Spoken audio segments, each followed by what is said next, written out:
Ecol Unicon jest czołowym polskim producentem rozwiązań dla ochrony wód.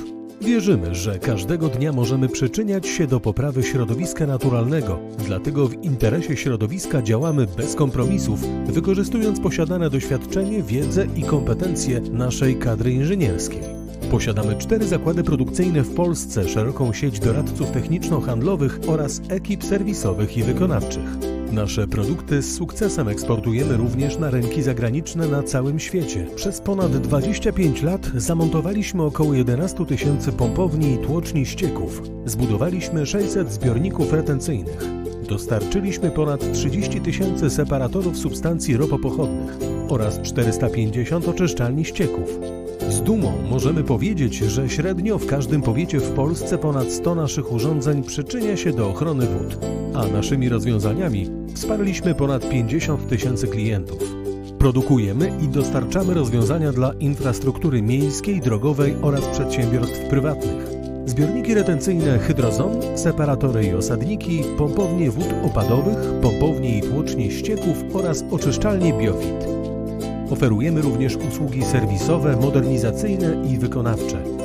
Wszystkie te rozwiązania wspiera nowoczesny system Boomerang Smart służący do efektywnego zarządzania pracą urządzeń i obiektów w systemach WOD-CAM. Ochrona środowiska wodnego jest istotna dla życia całego społeczeństwa. Rola Ecol Unicon to nie tylko realizacja celów biznesowych, to sztuka ochrony wód.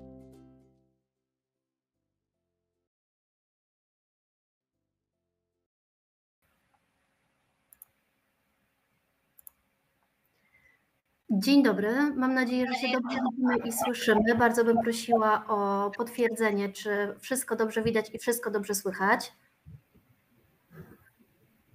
Mam nadzieję, że tak właśnie jest.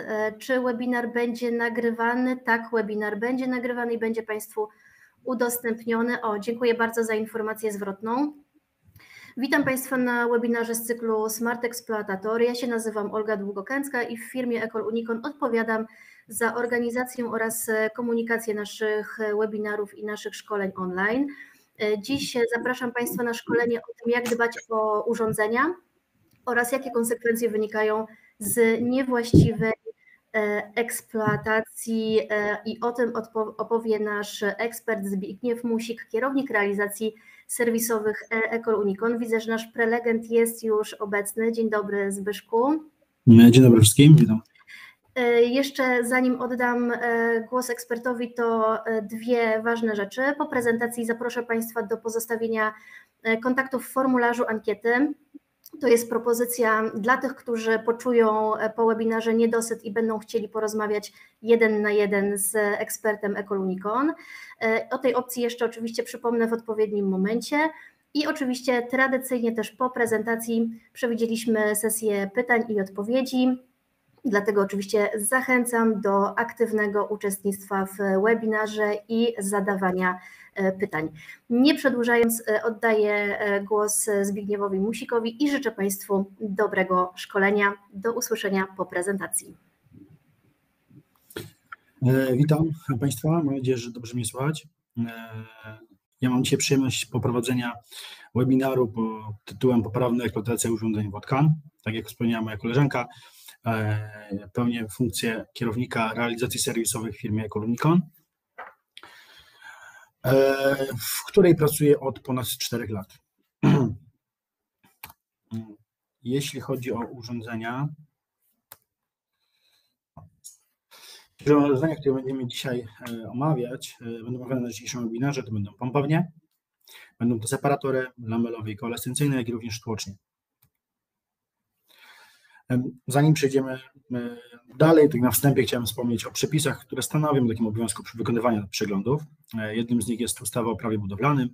Artykuł 62 tej ustawy mówi, że obiekty budowlane powinny być w czasie ich użytkowania poddawane przez właściciela lub zarządcę kontroli okresowej, a co najmniej raz w roku, polegającej na sprawdzeniu stanu technicznego. I podpunkt A dotyczy pompowni tłoczni, bo są elementy budynków, budowli i instalacji narażonych na szkodliwe wpływy atmosferyczne i niszczące działania czynników występujących podczas użytkowania obiektu. Wiadomo, że pompownie, które mają styczność i tłocznie ze ściekami, są narażone na te niszczące działanie czynników występujących, jak i również wpływ atmosferyczny też na nie oddziałuje i wpływa na nie negatywnie.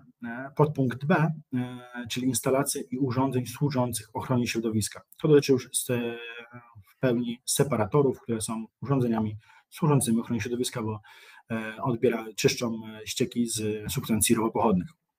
Dodatkowo separatory jako urządzenia ochrony środowiska podlegają też pod różnego rodzaju ustawy, rozporządzenia, które dotyczą właśnie ochrony środowiska. Między innymi jest to rozporządzenie ministra gospodarki morskiej i żeglugi śródlądowej.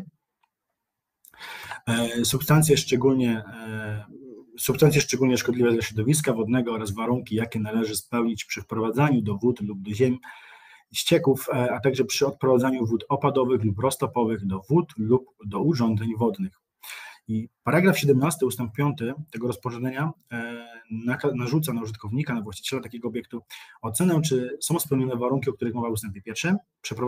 Przeprowadza się na podstawie dokonanych przez zakład co najmniej 2 razy w ciągu roku przeglądów eksploatacyjnych urządzeń czyszczących.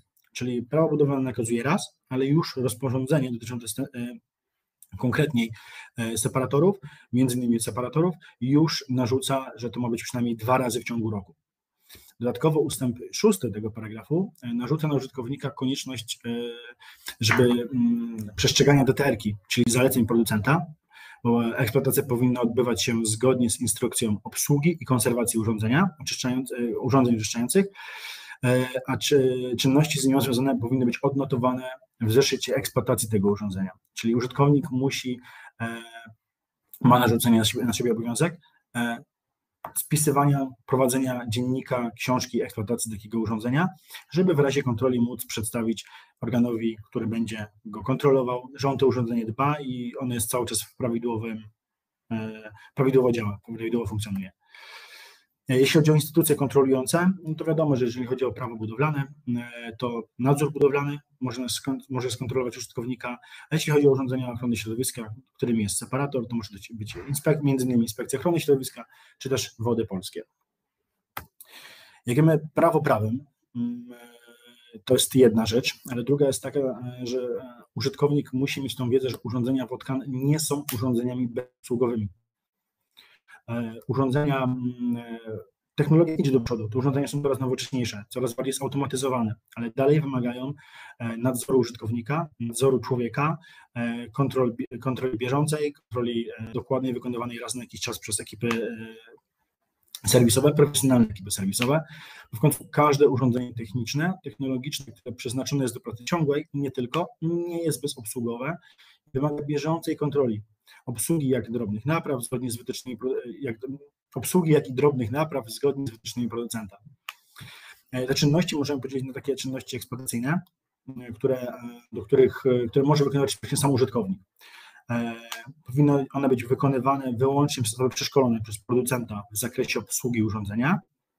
I to po to, żeby ta osoba po prostu nie zniszczyła, nie popsuła tego urządzenia, nie uszkodziła jego pracy i tak dalej. Oraz osoba ta powinna posiadać aktualne szkolenie BHP i stosowne środki ochrony umożliwiające bezpieczne wykonywanie prac eksploatacyjnych. Czyli musi ta osoba mieć zapewnione, że wie, jak to zrobić bezpiecznie i ma środki też, żeby nie ulec wypadkowi czy nie narazić swojego zdrowia na niebezpieczeństwo. Drugimi takimi czynnościami, które wymieniałem oprócz czynności eksploatacyjnych, są to czynności serwisowe, gwarancyjne, specjalistyczne. One powinny być już wykonywane tak naprawdę przez profesjonalny serwis i to powinna je wykonywać osoba wykwalifikowana, posiadająca autoryzację producenta. Jest to szczególnie ważne przy przeglądach gwarancyjnych. Posiadać stosowne uprawnienia do wykonywania pomiarów elektrycznych, tak zwanego SEPA, oraz powinna być też odpowiednio wyposażona w specjalistyczny sprzęt posiadający aktualną legalizację. Dotyczy to głównie mierników elektrycznych, czy też mierników stężeń gazów niebezpiecznych. No bo wykonując pomiary, chcemy mieć pewność, że one są prawidłowe, czy to mierzymy stężenie substancji niebezpiecznych, czy gazów niebezpiecznych, czy już samych pomiarów. Jeśli chodzi o mierniki do pomiarów elektrycznych, Ich legalizacja, częstotliwość legalizacji, akredytacji takich urządzeń nie jest w pełni jasno opisana w przepisach polskiego prawa. Nie jest napisane, że na przykład trzeba robić to 12 miesięcy, czy trzeba to robić raz na rok, czy raz na 2 lata. Tego nie ma tak jednoznacznie napisanego, ale z doświadczenia wiemy, że inspektorzy kierują się tutaj zaleceniami producenta, a każdy, jeżeli nie wszyscy producenci, znaczy każdy dobry, jeżeli nie wszyscy ogólnie dostępni producenci tych mierników elektrycznych zalecają taką kalibrację takiego miernika raz na 12 miesięcy. My oczywiście jedno i drugie urządzenie w odpowiedniej częstotliwości wskazanej przez producenta kalibrowane. Z doświadczenia też wiemy, że bardzo często serwis, który się odbywa w danym urządzeniu Wodka, jest związany z usunięciem awarii, z naprawą takiego urządzenia, pomimo tego, że dało się tak jakby zapobiec tej awarii przez dbanie o to urządzenie. Bo dbając o urządzenie wydłużamy ich życie, wydłużamy ich niezawodność. No, jak należy dbać o takie urządzenia, żeby one długo i bez awarii nie służyły, to przede wszystkim wykonywać zalecane przez producenta czynności serwisowe. W naszym przypadku są one spisane w harmonogramie. Czynności serwisowych, który jest załącznikiem do naszych deterek. Tam mamy dokładnie opisane, jaka czynność, co jaki czas i kto powinien wykonać na obiekcie. Dzięki temu użytkownik ma pełną wiedzę, co jaki czas on powinien, czy co jaki czas, jakie czynności powinien wykonywać też profesjonalny serwis, z jaką częstotliwością. Coś takiego, czy taki harmonogram, to u nas nazywany harmonogram, ale taki odpowiednik powinien jest właśnie w każdej deterce dobrego producenta, dostawcy takiego urządzenia, takich urządzeń na rynek w Polsce. On będzie bardziej lub mniej szczegółowy, zależnie od producenta, ale takie coś w każdej deterce, takie coś Państwo powinni znaleźć. Oprócz tego powinno się też zlecać przeglądy serwisowe profesjonalnym serwisom. No to jednak oni są ekspertami odnośnie tych urządzeń.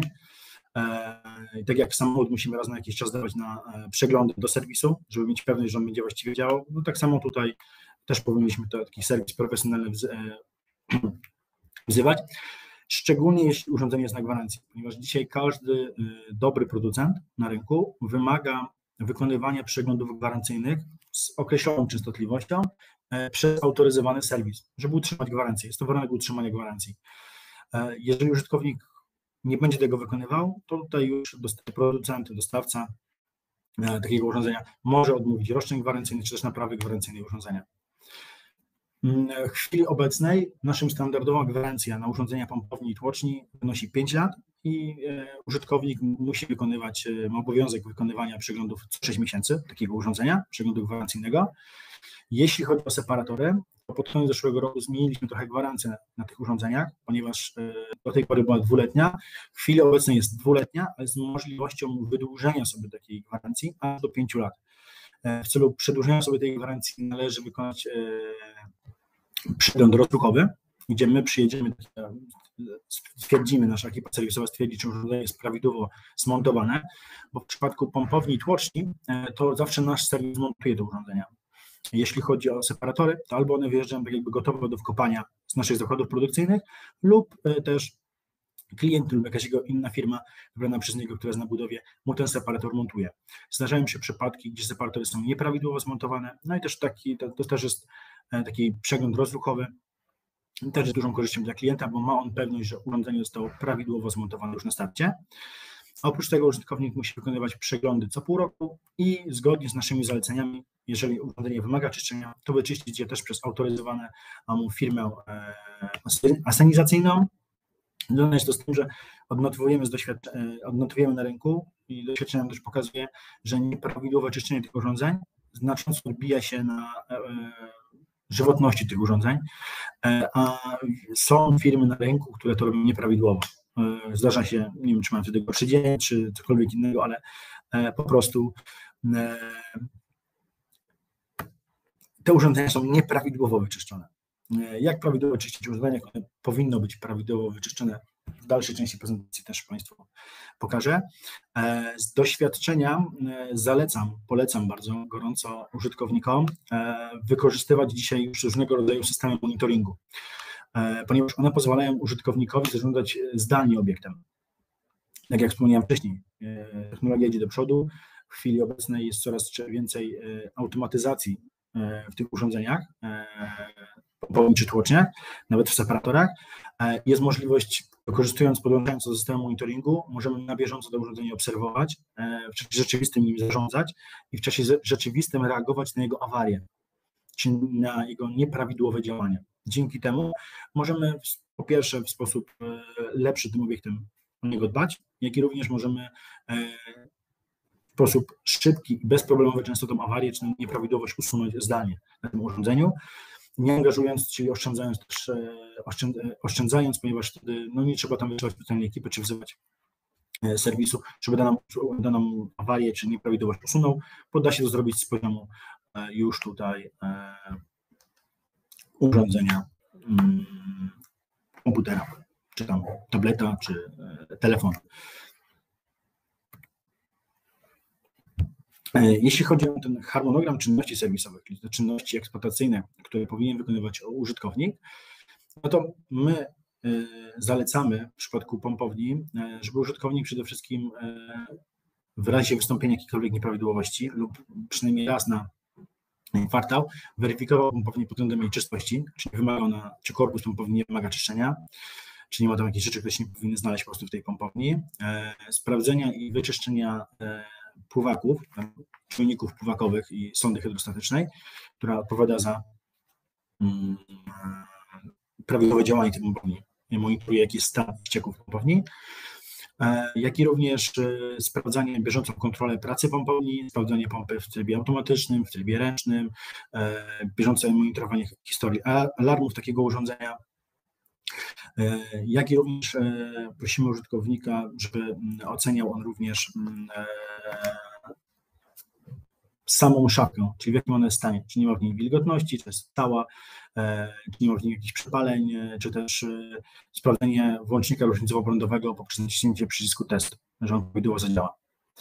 Jeśli chodzi o tłocznie, to się pokrywa, tylko że przy tłoczniach zalecamy to raz na pół roku, dodatkowo tam, jeżeli układ jest wyposażony w pneumatykę, no to powinien użytkownik również sprawdzić układ sprężarki, czyli poziom oleju w takiej sprężarce, sprawdzić zabrudzenie filtra powietrza sprężarki, jak i również przynajmniej raz w tygodniu spuścić kondensat zbiornika, bo on się tam gromadzi, to urządzenie cały czas pracuje, więc on tam się będzie odkładał.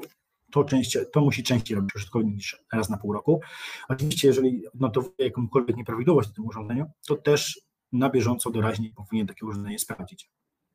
Jeśli chodzi o separatory, no to tutaj zalecamy, żeby użytkownik, my zalecamy raz na pół roku, może to być częściej, to zależy od tego, jaka jest specyfika tego obiektu, gdzie on jest zamontowany, gdzie on, jakie ścieki się do niego dostają, bo tutaj trzeba monitorować poziom osadu, poziom oleju, warstwy oleju, sprawdzenie, w jakiej kondycji jest pływak, w jakiej kondycji jest w przypadku separatorów koalescencyjnych, a w przypadku separatorów lamelowych, jak wygląda konstrukcja, czyli się nic nie uszkodziło i tak dalej w tym urządzeniu, jak i również sprawdzić, jeżeli jest taki system alarmowy, to też go zweryfikować, czy on działa prawidłowo, ewentualnie wyczyścić te czujniki, ponieważ one też się mogą zabrudzić. Mogą wtedy albo nie zadziałać, albo mieć zafałszowane wyniki w systemie i też Państwo nie zareagują właściwie w odpowiednim czasie na niedziałanie tego urządzenia. Wszystkie czynności, które są wykonywane na obiekcie, powinny być odnotowywane w książce eksploatacji.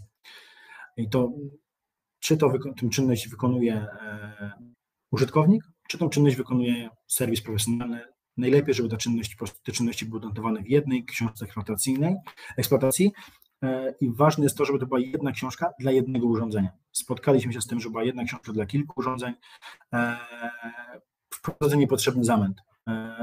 I tak naprawdę nie wiadomo, czy ten wpis dotyczy tego urządzenia, czy tamtego urządzenia, jakakolwiek analiza tego urządzenia, jego pracy też jest ciężka, bo ciężko się w tej książce poruszać. A książka ma też ułatwić życie użytkownikowi. To mamy przykład naszej książki eksploatacji dla pompowni i jeśli chodzi o książkę eksploatacji, to ona powinna dawać takie podstawowe informacje już na wstępie, na pierwszej stronie. Można by powiedzieć, numer seryjny tego urządzenia, co to jest za urządzenie, jeżeli to jest pompownia tłocznia, to ile ma tych pomp, numery seryjne tych pomp i prądy pracy tych pomp, gdzie ten obiekt się znajduje, kto jest jego zarządcą, opiekunem, dane osoby, jakby kontakt do tej osoby, kiedy to urządzenie było uruchomione, jeszcze jakieś inne rzeczy, które tam mogą być istotne, można wpisać w polu uwagi. Jeśli chodzi już tak jakby środek, czyli dokonywanie miejsca, tam dokonuje wpisów, to my wyszliśmy z założenia, że najlepiej dla użytkownika będzie, jeżeli to będzie już konkretnie, będą już kolejne konkretne kolumny, w których po prostu będzie już wiedział, co ma wpisać, żeby mu nic z ważnych rzeczy nie umknęło, było wszystko wpisane systematycznie, systemowo, w odpowiedni sposób.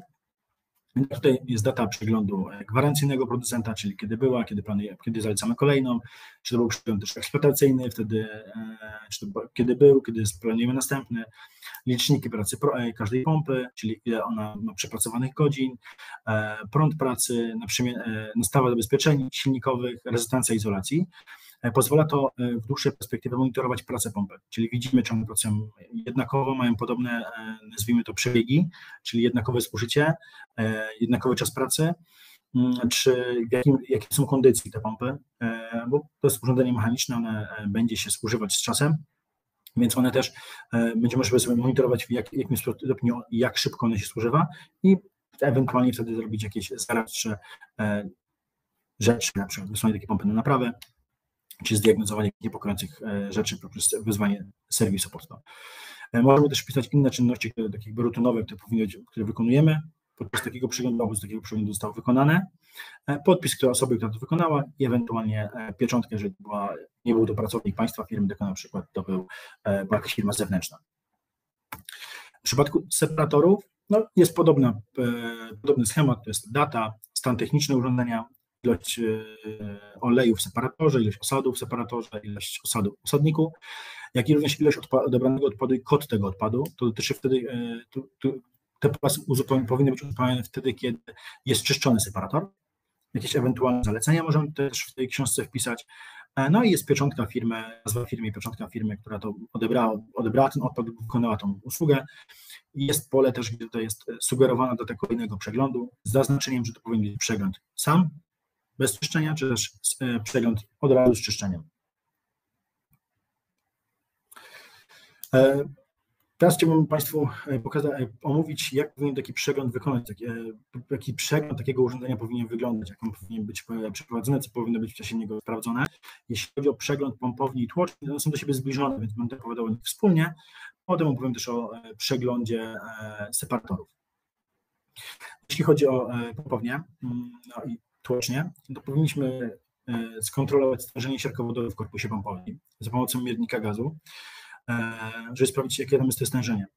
Po pierwsze, wiemy, że siarkowodór jest dość niebezpiecznym gazem, a może się go w korpusie pompowni, głównie sanitarnie, zebrać bardzo duża ilość.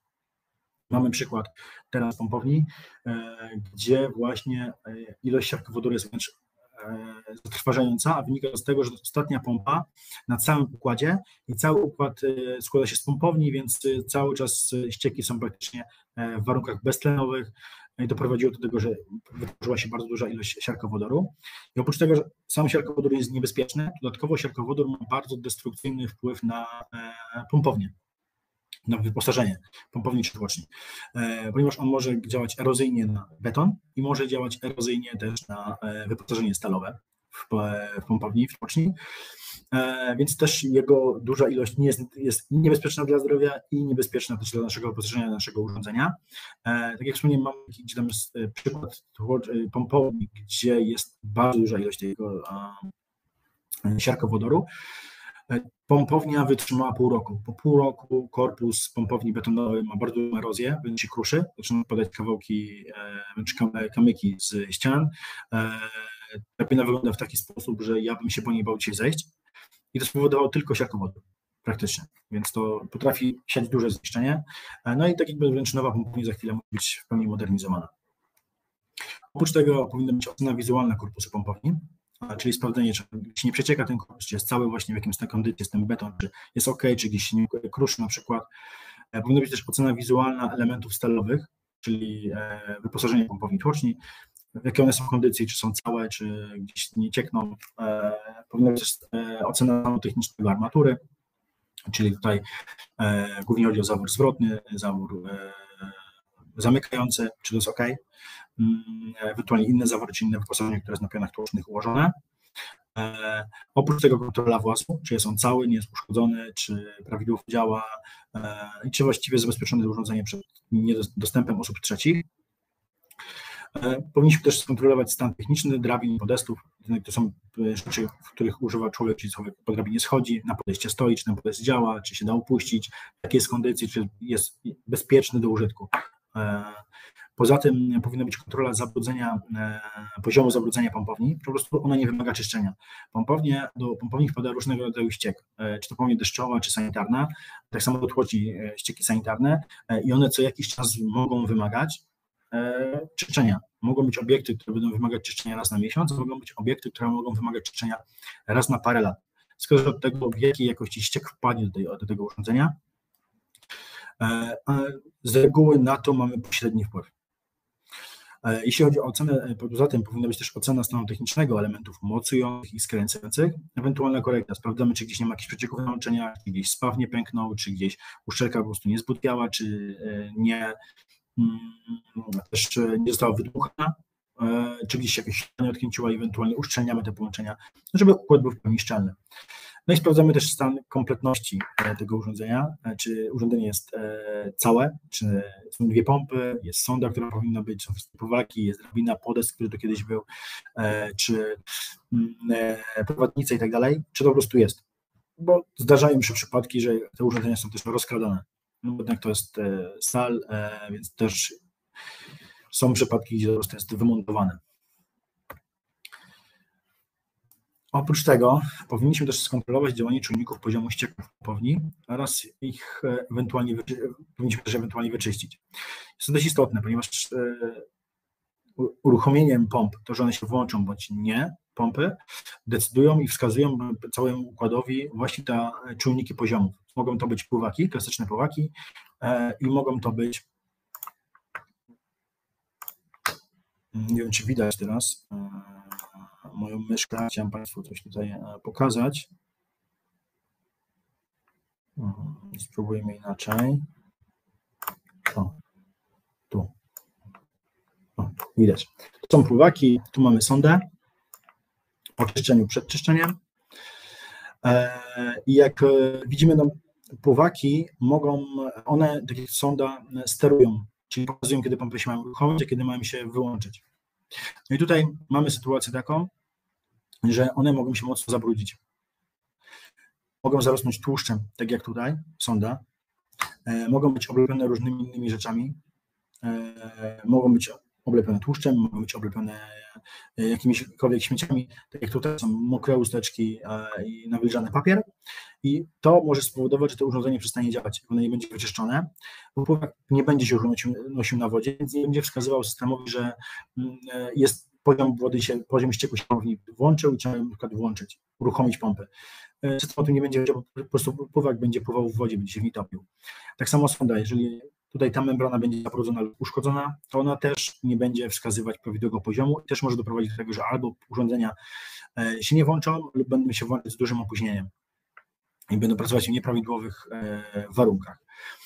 Po wyczyszczeniu powinno być wyjęte, wyczyszczone, po wyczyszczeniu tego powinno być sprawdzone, czyli sprawdzone, czy pływak właściwie działa, czy sonda właściwie działa, jak i również pływaki powinny być sprawdzone, czy one też prawidłowo tutaj działają. Wystarczy te pływaki po prostu wyjąć, podnieść do góry, 1, 2, 3, 4 i 5, jeżeli jest ich 5 i zweryfikować, czy one wywołują właściwy alarm po tym, jak je podnosimy i opuszczamy. Czy właściwy alarm się już na szafce sterowniczej pokazuje. Dodatkowo powinna też być bieżąca kontrola szafki sterowniczej i całego układu sterowania, czyli bieżąca kontrola pracy pompy, sprawdzenie historii alarmów, żeby sprawdzić, co się na urządzeniu działo przez ostatni czas, sprawdzić naprzemienną pracę pomp w trybie automatycznym, uruchomić pracę pomp w trybie ręcznym, czy one właściwie zadziałają sterownik właściwie działa, skorygować ewentualnie nastawy takiego urządzenia. I też jedną z ważniejszych rzeczy, jeśli chodzi o pompowanie boczne, są pompy, więc też trzeba dokonać oceny ich stanu technicznego. Tutaj kultura pracy pompy, szczelność, czyli weryfikujemy, powinno być zweryfikowane, czy ona prawidłowo chodzi, czy zamontowana prawidłowo ta pompa, czy ona nie wydaje jakichś dziwnych dźwięków, nie drży jakoś dziwnie, czy jest zamontowana, czy siedzi na swoim miejscu na kolanie stopowym w sposób prawidłowy. Powinniśmy zrobić pomiary tej pompy, czyli sprawdzić jej oporność uzwojeń, izolację uzwojeń, prąd pracy, zweryfikować jej efektywność pompowania. Jeżeli cokolwiek zauważymy, coś jest niepokojącego, taka pompa powinna być wyjęta. W innym wypadku nie ma konieczności, żeby ona za każdym razem była wyjmowana na górę. To też informacja dla Państwa, ponieważ przy pompowniach sanitarnych, żeby wyjąć pompę, trzeba wyczyścić układ, wyczyścić pompownię, żeby też nie narażać się na dużo większe koszty za każdym razem czyszczenia tego urządzenia, no to też nie ma obowiązku wyjmowania tych pomp za każdym razem, jeżeli wszystko jest poprawnie. Tak jak mówię, no, efektywność pompowania, tutaj mamy na myśli to, że sprawdzamy, jak uruchamiamy jedną pompę, drugą pompę, czy ściek prawidłowo opada, pompa pompuje właściwie, bo jeżeli ona ścieku nie upływa lub upływa w dużą, jedna pompuje szybciej, druga pompuje wolniej, to też może powodować, że albo pompa jest uszkodzona, albo też na przykład rurociąg tłoczny jest zapchany, czy zawór zwrotny, któryś nie działa w układzie. Powinniśmy też zmonitorować, skontrolować ewidencję czasu pracy pomp i ilość ich załączeń, ponieważ w układach pompy powinny mieć podobny czas, podobną ilość włączeń i podobny czas pracy, ponieważ jest to tryb albo naprzemienny, albo równoległy i w jednym i w drugim one powinny mieć do siebie to zbliżone, mogą nie mieć identycznie, ale powinny przynajmniej mieć, przynajmniej przy układzie naprzemiennym powinny mieć to zbliżone do siebie. Jeżeli jest duży rozjazd, to znaczy, że jedna pompa sobie nie radzi, ta, która ma więcej roboczych godzin lub więcej włączeń, może być pokazane tym, że układ prawidłowo działa. Czy na przykład jedna pompa sobie nie radzi z przetłoczeniem takiej ilości ścieków, a druga sobie radzi. To może być albo wina już działania tego urządzenia, czyli tej pompy, że ona się po prostu zepsuła, albo nie działa prawidłowo i wymaga remontu, naprawy, albo może być też wina tego, że na przykład, tak jak wspomniałem wcześniej, rurociąg tłoczny, z nim jest coś nie tak, jest zapchany, zawór zwrotny, który się nie trzyma i tak dalej. Oprócz tego też powinniśmy monitorować cykl ostatniej pracy, one są porównywane dla siebie, bo przy standardowej pracy, czyli jak na przykład nie ma gwałtownych burz i gwałtownego napływu wody do urządzenia, to w tym momencie te cykle powinny być do siebie też zbliżone, jednej, drugiej, ewentualnie trzeciej i czwartej pompy w układzie.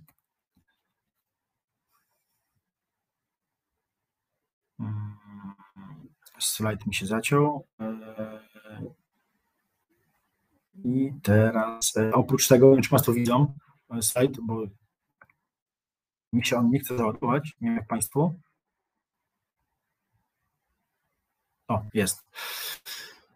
Jeśli chodzi o przeglądy, to też bardzo ważną rzeczą w tym układzie dzisiaj jest przegląd szafy sterowniczej. Tutaj powinniśmy sprawdzić stan przekaźników, styczników, diagnostykę pracy pompy, czyli weryfikację sygnałów wejścia i wyjścia, przegląd jakości połączeń elektrycznych na zaciskach, listwach przyłączeniowych oraz aparatu, czy nie ma jakichś luzów, które zaszły i mogą spowodować zwarcie. Też powinny być wykonane pomiary. Kontrola poboru prądu przez pompę, kontrola skuteczności ochrony przeciwporażeniowej, kontrola wyłączników różnicowo-prądowych, kontrola rezystancji takiej pompy, izolacji pompy, kontrola połączeń wyrównawczych w rozdzielnicy i kontrola czujnika kontroli faz, tak zwanego CKF-a. Jest to jedno z ważniejszych urządzeń. Niepozorna może spowodować, że jego niedziałanie spowoduje, że zatrzyma się cała pompa lub cała pompownia i Państwo nie będą w stanie uruchomić pomp. Ponieważ CKF dla pomp ma znaczenie kierunek prądu, ponieważ one się kręcą albo w prawo, albo w lewo. One są zaprojektowane do obrotu w jedną stronę, a nie w drugą stronę. Jeżeli kręcą się w drugą stronę, to po pierwsze szybciej je zużywamy, to zdziałanie niszczymy te pompy, one się mogą szybciej zapychać i wirnik się może tych pomp po prostu odkręcić. Dla większości urządzeń, które mamy w domu, kierunek prądu nie ma znaczenia, więc nie ma potrzeby montowania takiego CKF-a, a w pompowniach on już ma znaczenie. I CKF po prostu pilnuje, żeby prąd, jak już ustawimy przy rozdruku taką pompownię, te pompy, to one mają określony kierunek prądu. Jeżeli ten kierunek się na wejściu do pompowni, do urządzenia zmieni, to w tym momencie CKF to zatrzyma. Bo może być sytuacja taka, że na szafce, która dostarcza prąd, naszej szafce sterującej, czy Państwa szafce sterującej pompowni, będą jakieś prace. I często jest tak, że prace są wykonywane i z reguły nikt nie pilnuje, czy te kable podłącza tak samo, czy podłącza na odwrót.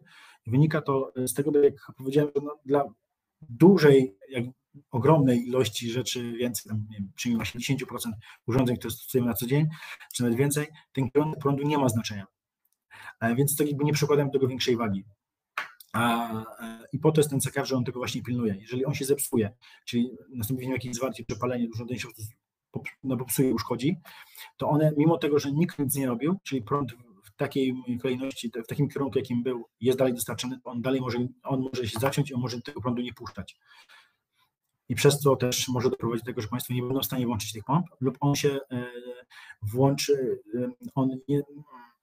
to urządzenie nie przypilnuje tego we właściwy sposób, że ten prąd się obrócił i Państwo pompy będą chodzić w drugą stronę. Też będzie to dla nich niewłaściwa praca. Bo to urządzenie jest niepozorne, ale dość istotne, jeśli chodzi o żywotność pomp i pracę układu. Poza tym powinniśmy też sprawdzić poprawność działania ogrzewania rozdzielnicy zasilająco-sterującej. Ponieważ szafki z reguły stoją na zewnątrz, są narażone na warunki atmosferyczne, zmiany temperatur, śnieg, deszcz i tak dalej, nie są to szafki hermetyczne. Dlatego, żeby zabezpieczyć cały układ, tą elektronikę, która się w tych szafkach mieści, jest montowana grzałka, która ma powodować, że w tych szafkach po prostu nie będzie osiadać się para wodna, nie będzie gromadzić się woda. Działanie tych grzałek jest dość istotne i tutaj też chciałem podkreślić, że jeżeli my też to ostrzegamy o tym, informujemy o tym naszych klientów, jest to wpisane w naszych DTR-kach, jest to wpisane w naszym protokole z montażu, że po zamontowaniu szafki bardzo ważne jest to, żeby ona była na stale podpięta do prądu, żeby ta grzałka działała. Jeżeli Państwo wiedzą, że urządzenie nie będzie podłączone do prądu, szafka będzie stała bez prądu przez jakiś dłuższy czas, miesiąc, dwa i tak dalej, to tą szafkę najlepiej wtedy wymontować i schować w bezpiecznym miejscu, suchym miejscu, żeby po prostu nie narazić wyposażenia tej szafki na wilgoć. Może to prowadzić do tego, że przez tą wilgoć Państwo będą zmuszeni do naprawy, wymiany. Mieliśmy przypadek, gdzie szafka stała pół roku, był to okres zimowy, doprowadziło do tego, że było trzeba wymienić soft starty obu pomp, sterownik i tam jeszcze kilka rzeczy takich już mniejszych w samej szafce, ale same soft starty, na które trzeba długo czekać, bo tam był typowy, określony typ tego soft startu, musiał być zastosowany i na niego się długo czekało, więc pompownia też miała utrudnione działanie przez ten czas.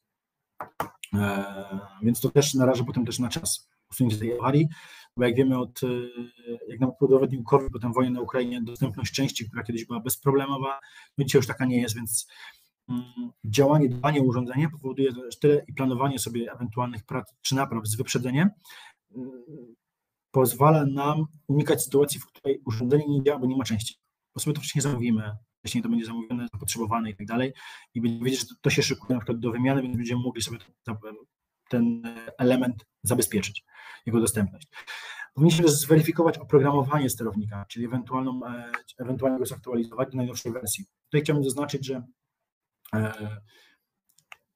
Państwo mogą mieć kilkuletnie urządzenie i na pewno mogła powstać jakaś aktualizacja tego oprogramowania, ale nie każda aktualizacja pasuje do każdej szafki. Więc może być sytuacja taka, że ekipa Państwa przyjedzie i stwierdzi, że to nie może zaktualizować, nie zaktualizuje, że Państwo mają aktualną wersję, bo dla tej szafki już nie ma nowszej wersji, nie powstanie, przynajmniej na razie nie ma i prawdopodobnie nie powstanie już nowsza wersja, bo to jest w pełni wystarczająca.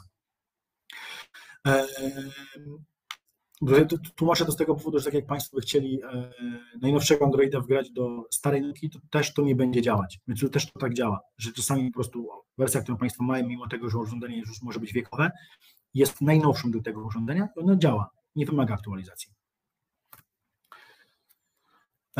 Wspomniałem wcześniej na samym starcie już o siarkowodorze. Teraz po tym, jak mierzymy siarkowodór, jest bardzo duża ilość tego siarkowodoru, może się okazać, że urządzenie ilość siarkowodoru, która jest w pompowni, w tym urządzeniu, w tej tłoczni, wymaga zastosowania już nie grawitacyjnej wentylacji pompowni, ale grawitacji mechanicznej, znaczy wentylacji mechanicznej, czyli na przykład zastosowanie neutralizatora. No, standardowo na tych urządzeniach, na pompowniach montowana jest wentylacja grawitacyjna, która powinna sobie poradzić, jeżeli jest odpowiednio zadbana. Taka wentylacja powinna być sprawdzona, czyli w jakim stanie jest kominków wentylacyjnych, jaki jest stan mocowania tych kominków wentylacyjnych, czy one są drożne. Owady lubią sobie robić gniazda w tych kominkach też, czy na przykład jak pompownia wylała podnieść poziom wody, ścieku w tym urządzeniu, czy nie zalało tego kominka, to też powinno być zweryfikowane, czy jest w pełni drożny, że przepływ powietrza jest swobodny, czy to w jakiej kondycji jest wkład węglowy, czy on jest cały, czy ma dalej kształt peletu, czy nie jest mokry, czy nie jest miałem już po prostu. To jest ocena takiego wizualna, no i też sprawdzenie już takiego jego działania, czyli czy na pewno on działa, to już jest po prostu weryfikacja za pomocą przyrządu pomiaru, za pomocą pomiaru po prostu stężenia siarkowodoru, stosując do tego odpowiedni miernik. Jeżeli takie stężenie jest równe lub powyżej 2 ppm, to należy taki wkład już po prostu wymienić. I tak jak wspomniałem, może być tak, że wkład już się nie daje rady, zamontujemy Państwo wymieniam wkład na nowy i on też długo nie wytrzyma, bo na przykład jest takie duże stężenie siarkowodoru w pompowni. Wtedy już lepszym rozwiązaniem będzie zamontowanie już mechanicznej wentylacji z neutralizatorem, gdzie tego węgla jest dużo więcej i też na dłużej on starczy i też lepiej sobie radzi z tym siarkowodorem w tym momencie, jeżeli tylko tych duża ilość. Tu się tak jakby kończy zakres pompowni. Jeśli chodzi o tłocznię, to tutaj jeszcze powinna być kontrola separatorów pod kątem uszkodzeń mechanicznych, kontrola stanu technicznego zasoby wlotowej, koryta napływowego oraz rozdzielacza i kontrola pompy odwadniającej. To prawidłowo działa. Tu wystarczy podnieść pływak, bo to jest pompa zintegrowana z pływakiem, więc czy ona prawidłowo działa. Poza tym powinno się sprawdzić, jeżeli układ jest tłocznie wyposażona w pneumatykę, układ sprawdzić, zweryfikować, czyli zrobić przegląd siłowników tłokowych na zasuwach, zrobić przegląd elektrozaworów oraz wykonać ocenę stanu technicznego układu sprężarki. Czyli, tak jak mówiłem wcześniej, poziom oleju w sprężarce, zabrudzenie filtra powietrza w sprężarce, sprawdzenie pasków sprężarki, spuszczenie kondensatu ze zbiornika oraz kontrolę separatora cyklonowego w stacji przygotowania powietrza i wkładu olejowego w tej stacji powietrza. Tutaj Państwo mają, to jest ta stacja, tu jest ta stacja przygotowania powietrza i tu jest zamontowany ten separator, jak również ten wkład olejowy. Jeśli chodzi o separatory, przechodząc już do przeglądów separatorów, to weryfikujemy, powinna być weryfikacja dokumentacji, weryfikacja pokrywy, włazów tego urządzenia, w jakim one są stanie, czy jest do nich normalny dostęp, czy nie są na przykład zasypane, bo tak też się zdarza, czy też zabetonowane, bo tak też się niestety zdarza. Wizualne sprawdzenie poprawności montażu tego urządzenia, czyli tam, gdzie powinien być wlot, jest wlot, tam, gdzie jest wlot, jest wylot. Kontrola poziomu osadu i oleju, żeby określić, czy to urządzenie już wymaga czyszczenia, czy też nie. Wizualne sprawdzenie wyposażenia, czy jest całe, niepołamane, kompletne. No i też w przypadku separatorów koalescencyjnych wyczyszczenie poweka, go należy wyjąć, wyczyścić. Jak widzimy, on nie wygląda tutaj najgorzej, ale jak już się tutaj przyjrzymy, to on jest cały oblepiony taką mazią, to może spowodować, jak on jej się więcej zgromadzi, że ten powek się utopi. Jak on się utopi, z powodu ciężaru się utopi, to w tym momencie zamknie Państwu wylot z separatora i to może doprowadzić do tego albo, że separator, albo układ przed separatorem wyleje. Więc powinien być wyczyszczony i po wyczyszczeniu wsadzony z powrotem. Oprócz tego w separatorach powinna być też kontrola, jeżeli system jest to wyposażony, separator jest wyposażony w sygnalizatory alarmowe, to powinno być sprawdzone, czy one są dobrze podłączone, czy one prawidłowo działają, gdzie cały system alarmowy prawidłowo działa. Też te czujniki powinny być wyjęte i wyczyszczone. No jak widzimy, w przypadku jednego i drugiego, one potrafią, to jednak jest ściek, więc one potrafią być oblepione, należy je wyczyścić, żeby nam też prawidłowo pokazywały, informacje prawidłowo działały. Sprawdzić poprawność działania całego układu, działania urządzenia. Jeżeli tam są w przypadku i separatorów, i tłoczni, i pompowni, jeżeli tam są jakieś inne dodatkowe wyposażenia, to też zgodnie z dokumentacją projektową, instrukcjami, detalkami tych urządzeń też powinny być sprawdzone. No i tak jak mówiłem wcześniej, po wykonaniu czynności takiego przeglądu powinno być to wpisane do książki eksploatacji takiego urządzenia. Jak wspomniałem wcześniej, czyszczenie separatorów ma duże znaczenie dla ich żywotności i działania prawidłowego. Wyłapujemy na rynku sytuacje, w których my zalecamy klientowi czyszczenie, przyjeżdżają po jakimś czasie, klient zarzeka się, że czyszczenie było, bierzemy mu, że czyszczenie było, nawet wpis jest zrobiony, ale urządzenie nie wygląda, jakby było czyszczone. To może być spowodowane tym, że jest bardzo mocno zabrudzony ściek, albo tym, że po prostu było nieprawidłowo wyczyszczenie tego urządzenia.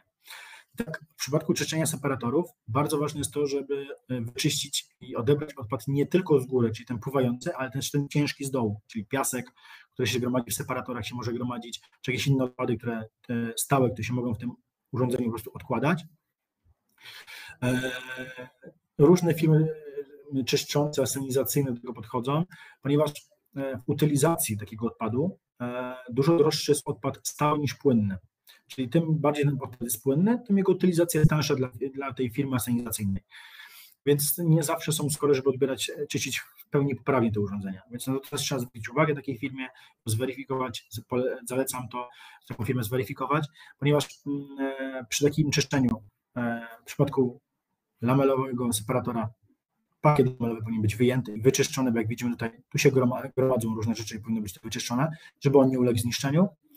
Po wyjęciu takiego pakietu, pod nim również powinno być wyczyszczone, ponieważ pod tym pakietem lubi gromadzić się osad, piasek i tak dalej. On gromadząc się z dołu może doprowadzić do sytuacji, w której będzie nam łamał, niszczył od dołu ten separator lamelowy, go zapychał i dodatkowo powodował, że on będzie mniej wydajny.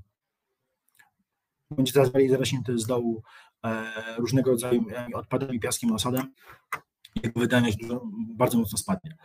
W przypadku pakietów separatorów koalescencyjnych należy wyjąć wkład, ten wkład opłukać i zamontować pakiet, ten wkład z powrotem do separatora i na końcu zalać go czystą wodą. To jest dość istotne, ponieważ też spotykamy się z sytuacjami, że klient zgłasza, że mówią alarmy, separator nie działa, a wynika to tylko z tego, że separator nie był na końcu zalany czystą wodą. Na końcu pracy, jak jest wyczyszczony do wyznaczonego poziomu, powinna być wlana czysta woda do urządzenia. Jak już powiedziałem o tym, jak powinien wyglądać przegląd, czyszczenie, też zapraszam Państwa do współpracy z naszym serwisem. Można nasze usługi zamówić sobie już online poprzez kontakt telefoniczny, czy też kontakt mailowy. Kontakt i numer telefoniczny, jak i mail dostępne są na ekranie. Mogą Państwo również swoje urządzenie zarejestrować u nas. Dzięki temu uzyskają Państwo bonusy, uzyskają Państwo dostęp do dokumentacji tego urządzenia, jak i również w jeszcze prostszy sposób będą Państwo mogli sobie takiego serwisy czy usługi u nas zamawiać w przyszłości do tego urządzenia. Mówiłem też o tym, że bardzo gorąco polecam monitoring, bo monitoring pozwala w bardziej inteligentny i zdalny sposób zarządzać tym obiektem. Tutaj na przykładzie naszego boomeranga, naszego monitoringu boomeranga Smarta, z boomeranga Smart, będę chciał Państwu powiedzieć, co daje taki monitoring użytkownikowi i dlaczego go tak gorąco polecam stosowanie monitoringów dzisiaj. Jeśli chodzi o nasz system, nasz monitoring, czyli Boomerang Smart, to do niego dostęp jest z każdego urządzenia mobilnego, które ma internet, jest podłączony do internetu. Czyli nie musi to już być dany komputer, który leży w jakimś pokoju na jakiejś dyspozytorni, tylko to może być telefon komórkowy, tablet, laptop, komputer stacjonarny w zupełnie innym miejscu i z dowolnego miejsca na świecie mogą Państwo się połączyć ze swoim urządzeniem Hotka i sprawdzić jego stan, jak on pracuje, zweryfikować tutaj w jakim on jest trybie, zweryfikować jak ta pompa jest ustawiona, czyli ile dzisiaj pracowała,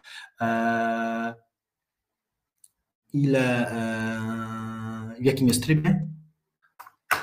Tak samo druga pompa. Mogą Państwo sobie sprawdzić poziomy nastaw, czyli w jakich przedziałach wody, lustra wody to urządzenie pracuje, oraz jaki jest stan wszystkich systemów, które tutaj się pojawiają, czyli jakie są systemy alarmowe, czy wszystko działa poprawnie. czyli Państwo mają taki szybki podgląd i potwierdzenie, że urządzenie działa prawidłowo bądź nie.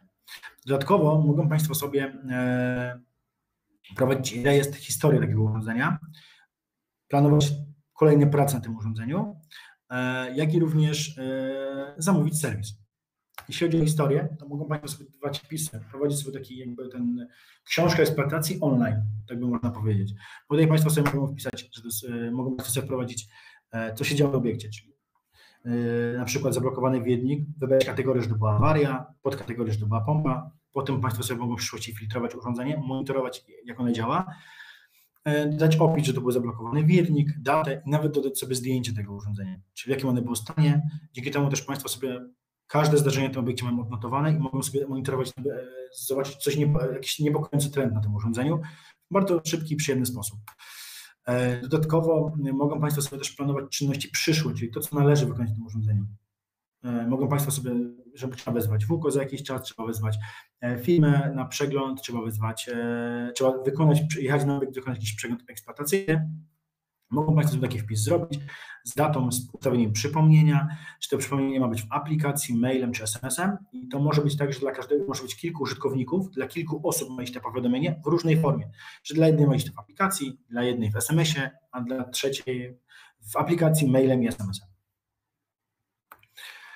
Dodatkowo mają Państwo podgląd na mapie, gdzie urządzenie dokładnie jest. Mają Państwo możliwość przejścia sobie tutaj do mapy Google'a i wyznaczenia sobie trasy tego urządzenia. Jeżdżąc po obiektach w całej Polsce odnotowujemy, że nie zawsze użytkownik wie, gdzie dane urządzenie jest, bo ma ich tak dużo, bo przejął nowy teren po kimś i nie bardzo wie, gdzie to urządzenie jest i razem chodzimy, szukamy tego obiektu. Dzięki temu mają Państwo bieżący podgląd, gdzie to urządzenie jest, czyli jak jadą Państwo sami, czy prowadzą Państwo nową ekipę na teren, czy ktokolwiek się pojawi, co się dzieje z tym urządzeniem, łatwo Państwo tego urządzenia, nawet jak nie do końca wiedzą, to tutaj już dzięki temu w łatwy, prosty sposób dojdą. I moim zdaniem jedna z najważniejszych rzeczy dla użytkownika tutaj to jest możliwość generowania różnego rodzaju raportów. Tutaj mamy wygenerowany raport na poziomie prac pompy, czyli jak ona się często załączała, na ile i w jakim przedziale pracowała. Tu pracowała między 40 lustrem wody, które miało wysokość 40 lub między 40, a tu dokładnie 48, czyli w bardzo małym przekroju wysokości różnicy między max 1 i minimum pracowała. Wydawało to tyle, że pompy się bardzo często, bardzo krótko włączały. Taka praca była nieprawidłowa dla urządzenia. Ona powodowała nadmierne zużycie tej pompy, ponieważ pompy nie lubią, mają określoną ilość załączeń na godzinę. One nie lubią się załączyć raz co minutę, co dwie, bo to jest niewłaściwa dla nich praca.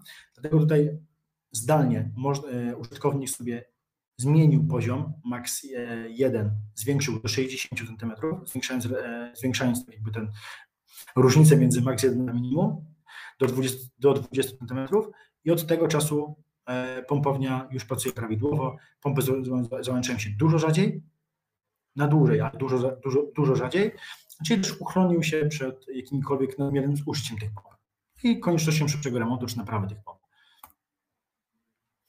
Chciałbym też Państwu już tak powoli zbliżając się do końca opowiedzieć również pokazać takie przykłady nieprawidłowej eksploatacji urządzeń WOTCAN. Czyli co my jako z doświadczenia wiemy, spotykamy na obiektach, jakby nieprawidłową eksploatacją tego urządzenia WOTCAN prowadzi do jego zniszczenia, nieprawidłowej jego pracy, czy konieczności po prostu jego naprawy całościowej, czy modernizacji, czy też naprawy jakichś elementów.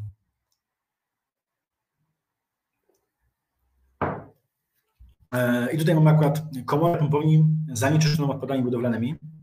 Widzimy, że to są ogromne ilości gruzu, piasku, kamieni w pompowni. No to oszukujmy się, takie coś w pompowni, w komorze pompowni wpływa na to, że najprawdopodobniej wyposażenie w środku jest mocno ucierpiałe, jeżeli nie jest zniszczone całkowicie. Mogło połamać podest, mogło uszkodzić kolana stopowe, mogło uszkodzić kable, mogło uszkodzić zawory, mogło uszkodzić pompę. No, nie tyle chodzi, że pompy się połamały czy coś, tylko gniazdo kabla mogło zostać uszkodzone. I to powoduje, że on się rozszczelni, czy może się rozszczelnić i po nim dostanie się do pompy, pompa zostanie zalana i trzeba będzie pompę remontować całościowo. To jest dość istotne, żeby to weryfikować, szczególnie przy odbiorach obiektów. bo takie rzeczy najczęściej dzieją się na obiektach, na których trwają budowy lub w okolicy są budowy tych obiektów. Tutaj mam też kolejne przykłady zanieczyszczenia elementami stałymi. To mam przykład tego, że albo z góry, bo widać po drabinie, albo z pionu tłocznego, wlotu, woda dostaje się z piaskiem. Tu się gromadzi duża ilość piasku. Piasek jest na tyle niebezpieczny dla pompowni, że po prostu praca z dużą ilością piasku szybciej wyciera wierniki pomp. Mogą one wymagać szybszej wymiany, a jeżeli użytkownik w odpowiednim czasie nie zdiagnozuje, że musi te wierniki wymienić, no to pompa pracuje przy mniejszej wydajności i szybciej się zużywa. Po prostu potrzebuje więcej obrotów, żeby tą samą ilość odpadu odebrać. To może wynikać z tego, tak jak powiedziałem, że nasypały się z góry, bo tu widać po drabinie, tutaj widzimy, że jest zabrudzenie, lub może to napływać ze ściekiem do pompowni, bo na przykład kanalizacja poprzedzająca pompownię, urządzenie jest nieszczelna. Po prostu jak idzie woda, zabiera też, wpada do niej, zabiera trochę ziemi, ze sobą trochę piasku. Tu mamy znowu przykład pompowni, gdzie jest mocno zabrudzona tłuszczem. Tłuszcz jest bardzo niewdzięczną substancją. Podejrzewam, że w tym wypadku gdzieś w okolicy jest restauracja, która albo nie czyści swojego tłuszczownika, lub on po prostu nie działa. Widzimy, że tłuszcz się gromadzi dookoła, robi takie różnego rodzaju warstwy, on oblepia wszystko, oblepia pływaki, oblepia sondy, oblepia pompy. Dodatkowo tłuszcz ma bardzo negatywny wpływ na kable, ponieważ kable w pompowniach nie są zabezpieczone przed tłuszczem i one potrafią pęcznieć, puchnąć te kable i się rozszczelnić. Potem po tym kablu, takim napuchniętym, rozszczelnionym, woda dostaje się na przykład do pompy i pompa jest zalana, wymaga wysłania, rozebrania całkowicie, że jest taki generalny remont takiej pompy, tylko przez to, że był tłuszcz w pompowni. Tutaj widzimy znowu mocno, podejrzewam, że było dużo ropopochodnych, w tym, bo tu nawet widać, że dużo czarnego osadu, który jest, bo no, generalnie wymaga, no widzimy, że to wszystko tutaj mocno zabrudzone i ono po prostu wymaga czyszczenia. Wiadomo, pompownia jest urządzeniem, które pracuje ze ściekami, więc ono nie będzie idealnie czyste. Nikt tego nie oczekuje, ale też wymaga raz na jakiś czas czyszczenia.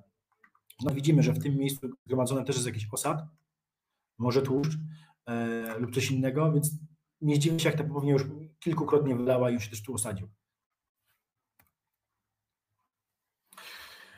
To akurat pompownie sanitarne. I chciałem też pokazać Państwu, jak wygląda w trakcie awarii taka pompownia, jak powinna być wyczyszczona. Użytkownik, spotykamy się z tym, że on wyłapuje alarm na pompowni, stwierdza jej niedziałanie w momencie, w którym ona już praktycznie jest pełna, tak jak tutaj mamy do czynienia. I nas wzywa, my przyjeżdżamy jako serwis do takiego obiektu, ale my, jak urządzenie jest w takim stanie, nie jesteśmy w stanie nic zrobić. Najprawdopodobniej zapchana jest pompa, ale my nie mamy możliwości jej wyjęcia, bo jej nawet nie widzimy. Nie wiemy, w jakiej sytuacji jest pomoc, czy jest opuszczona, czy nie. Gdy nie widzimy pomp, nie jesteśmy w stanie ich wyjąć do góry, ponieważ możemy je uszkodzić, możemy wyrwać kable z tych pomp. Więc pompy powinny być wyjmowane tylko wtedy, kiedy my je widzimy, czyli jakby osoba, która wyjmuje tą pompę do góry, ma ją cały czas jakby na oku i wie, co się z tą pompą dzieje. Więc to tak jakby, więc użytkownik powinien wtedy sobie oprócz nas wezwać firmę sanizacyjną WUKO, którą też zacznie wybierać. I ważne jest to, żeby nie tylko zrobić to tak jak tutaj, czyli wybrać, spuścić do pewnego poziomu i tu już sobie poradzicie. Nie do końca. Jak widzimy tutaj, to jednak zostaje na wyposażeniu. I ma negatywny wpływ na to wyposażenie. No bo to nie jest substancja, która nie wpływa negatywnie na wyposażenie, na te zawory i tak dalej, nie będzie przyspieszała ich erozji. Dodatkowo tutaj mamy przykład, akurat tutaj mamy przykład rury osłonowej dla sondy. Ona jest całkowicie zapchana. W chwili obecnej, jakby ktoś chciał wyjąć sondę, nawet do weryfikacji, do sprawdzenia i do jej wyczyszczenia, to nie jest w stanie tego zrobić, bo tu jest szczop. Nie wiadomo jak głęboki, to też należy wyczyścić, bo przy próbie wyjęcia po prostu się urwie tą sondę. Zerwie się kabel. Więc to jest dość istotne, żeby w takich przypadkach, jak tutaj mamy miejsce, robić to oprócz firmy profesjonalnego serwisu, wzywać też firmę WUKO. Najlepiej to zgrać, żeby one były jednocześnie na obiekcie. Tu mamy przykład zanieczyszczonej elementami stałymi komory, która trafia do pompowni też sanitarne. I co wpada do takich pompowni dzisiaj? Jak widzimy, chusteczki mokre, nawilżany papier, trudno składający się papier. Niestety najtańszy papier ma w coraz większej procencie z plastiku. A plastik się nie rozpuszcza w wodzie, więc też on się gromadzi. No widzimy tutaj też, że tego ilości są ogromne. Te rzeczy, one się nie rozkładają w wodzie i tu jak pompa próbuje je, teraz pokażę na zdjęciach, jak pompa próbuje je przepuścić przed siebie, no to one się owijają wokół wiertnika. Dodatkowo ona może, takie coś może zaczepować w lot, tak jak tutaj ma miejsce. Jeżeli go zaczepuje, to pompa nawet jak będzie sprawna, czyli pompy będą w pełni mogły tłoczyć, nie będą w stanie pompować, nie będą w stanie pracować, bo nie będą miały z czym, a państwo będzie gdzieś na kanalizację wcześniejszej wylewać. Czy ściek się będzie piętrzył, bo on tu będzie albo symbolicznie wpadał w jakieś ilości, albo nie będzie w ogóle wpadał. Dlatego to ma duże znaczenie dla tych pompowni, ma jakość ścieku, dla tych urządzeń ogólnie wodkan. Niestety podejrzewam, że nie są państwo w stanie użytkownicy w mopach nie tylko, nie są w stanie w pełni zabezpieczyć się przed czymś takim. Dlatego te pompownie wymagają cięższego czyszczenia i kontroli bieżącej takiej przez użytkownika, że on monitoruje, czy one się już nadaje do czyszczenia, czy jeszcze nie. Nieczyszczona pompownia, niewłaściwej jakości ściek może zablokować pompę. To mam przykład, gdzie tutaj widzimy zaczepowaną wręcz pompownię, chusteczkami i tak dalej. Tu widzimy, że też zablokowane jest mokrym papierem pompa. Tutaj widzimy znowu przypadki elementów stałych. Deska, płyta chodnikowa i takie zablokowanie pompy jest dla niej najgorsze, ponieważ to w przypadku takiego czegoś, czy tutaj przy czegoś takiego, jest powolne. Ta pompa powoli zwalnia. A tutaj mamy przykład, że pompa w pełni pracuje i ona ma nagłe, gwałtowne zatrzymanie. Może doprowadzić do połamania wiertnika. To jest najmniejsze uszkodzenie, które on doprowadzi, do uszkodzenia wału w pompie, jak i również do uszkodzenia strojanu. Jak jest strojan i wał do wymiany, to w 90 paru procentach pompy się nie opłaca naprawiać, ponieważ koszty naprawy są porównywalne z nową pompą. Tylko przez to, że wpadł sobie kamyczek czy tam deska pływała sobie w pompowni. Jeśli chodzi o noże tnące, pompa z nożami tnącymi, tutaj widzimy, że takiego za dużo tutaj tu nie ma, powinno być w miarę czysto, ale po zdjęciu widzimy, że te mokre chusteczki, papier nawilżany, podpaski i tak dalej, przy próbie cięcia przez nóż, one się robią takie włókniste. I te włókna zaczynają oblegać wiertnik pompy i go zablokują prędzej czy później. Mieliśmy przypadek, gdzie te chusteczki zablokowały przeszły tak daleko w pompie, że było owinięte wokół całego wału w pompie. Więc czegoś takiego też może doprowadzić, to też zablokuje. Przy pompowniach sanitarnych największym niebezpieczeństwem dla pomp są właśnie mokre chusteczki, są właśnie mokre chusteczki i papier nawilżany, a w przypadku pompowni deszczowych największym niebezpieczeństwem są elementy stałe, takie jak liście, śmieci, worki foliowe i tak dalej, czy też właśnie takie elementy stałe jak kamienie czy deski. Tutaj mam przykład, za chwilę powinien się pojawić slajd. Filmik jest pokazany. O, tu mają Państwo filmik, gdzie jest zablokowana pompa, reklamówka. To jest pompownia deszczowa, pompa do biura, jak widać, nie najmniejsza. I taka zwykła foliówka zablokowała całościowo. Pompa nie była w stanie tłoczyć. Film nagrywam. Zwykły kawałek, tak można powiedzieć, plastiku, folii. On tak się owinął wokół wiertnika, że ją całkowicie zablokował. Pompę wybijało. To mam przykład, jak to wyglądało przed. To jest przykład, jak to wyglądało przed, jak przyjechaliśmy na miejsce. A to mam przykład tego, że ściek może być różny, trafiać do tego urządzenia i on też może spowodować, że ten wiernik się całkowicie zabetonuje. Taki tutaj był przykład. Wiernik był całkowicie zabetonowany. Nie wiem, czy tam jakiś cement był zlany na tej pompowni, czy nie wiem, pojęcia co innego, ale zabetonowało wręcz.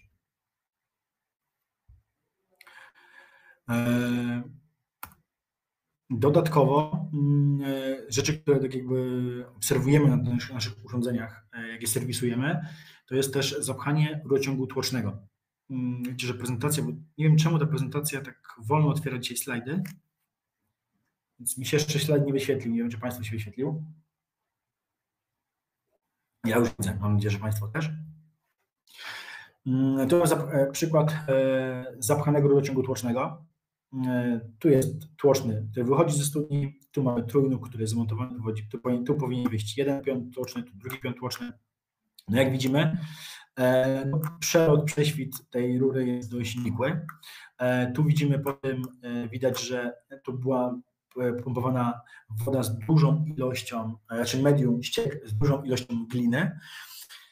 Zapchało to całe rurociągi tłoczne i spowodowało, że pompy nie były w stanie już pompować. One albo się mogły doprowadzić do sytuacji takiej, że one już były niewydajne i przy gwałtownych nawałnic nie dałoby rady wypompować tej wody, a tych nawałnic coraz więcej, tylko mogło spowodować finalnie, że tego prześwitu by tu już w ogóle nie było. Pompy też podejrzewam, że w tym wypadku już wybijało je, bo one już miały za dużo godzin pracy, one pracowały wtedy, podejrzewam, ciągłym, żeby próbować przez taki mały otwór wypompować ściek, które mają do wypompowania. Ale już nie mówiąc o tym, że całe piony tłoczne też były w takim samym stanie, jak tutaj widzimy, czyli wręcz zalepione. To mam przykład tego, co może zrobić olej, znaczy tłuszcz w pompowniach. Tutaj te białe, tutaj co widzimy, to jest tłuszcz, który oblepił pływak. Widzimy, że ta warstwa tłuszczu jest dużo większa niż ten sam pływak i to doprowadziło do tego, że ten pływak oczywiście był cały czas zatopiony. To był najniższy pływak w układzie, czyli to był pływak suchobiegu i on pokazywał, że pompownia cały czas ma za mało wody, żeby w ogóle móc ją uruchomić nawet w trybie ręcznym. Mimo tego, że mogła wylewać górą, pływak suchobiegu trzymał pompownię, bo on ma zabezpieczyć przed tym, żeby pompy nie pracowały na sucho i się nie ugotowały, nie spaliły. Więc on tak jakby trzymał, tylko przez to, że musiała być to duża ilość tłuszczu i to podejrzewam, że takie odsadzenie się tłuszczu to nie jest dzień, dwa, to jest dłuższy etap, dłuższy czas potrzebny, żeby takie coś oblepić. Dodatkowo mamy zablokowany zawór zwrotny urządzenia tutaj. Widzimy, że tutaj prawdopodobnie z góry, bo to widać po wyposażeniu, że wpadło z góry dużo piasku, kamieni i tak dalej.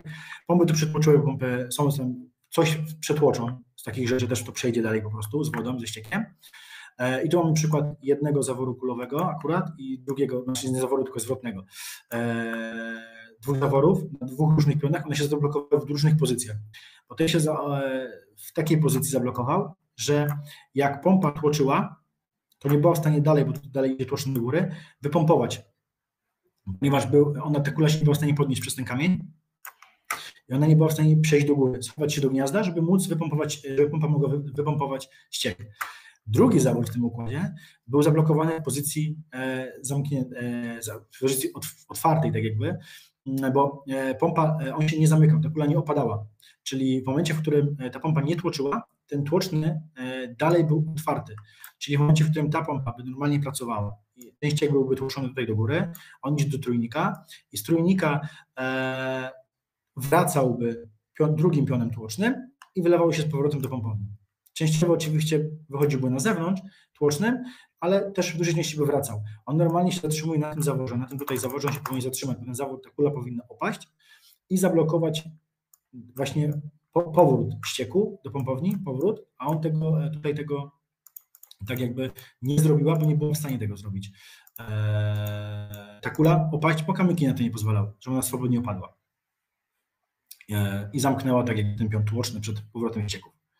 To może spowodować, że ta jedna pompa jedna pompa w ogóle nie pracowała, druga pracowała w trybie ciągłym, tylko był nawrót ścieków.